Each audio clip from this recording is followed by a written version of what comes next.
Recent గా హలాల్ అంటే ఏంటి ఉమ్ముతారు, కొంతమందికి హలాల్ అంటే తెలుసు హిందూస్ కి. చూసావుగా, ఒక చిన్న స్టోరీ చెప్తా. ఒక 100 నల్ల చీమలు, ఒక 100 ఎర్ర చీమలు ఒక జాడీలో ఉంచితే ఏమవుతుంది తెలుసా? ఏమీ కాదు.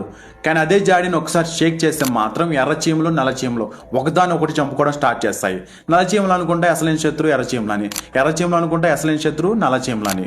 కానీ వాళ్ళిద్దరికి అసలైన శత్రువు ఎవరు? బాటిల్ షేక్ చేసిన అతను.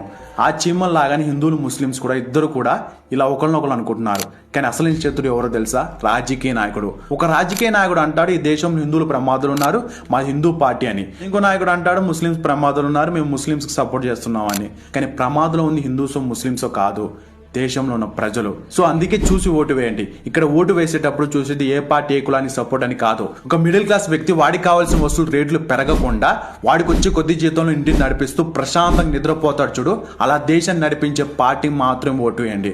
మిడిల్ క్లాస్ అంటే ఎవడో కాదు, నువ్వు నేనే, రాజకీయ నాయకుడు కాదు.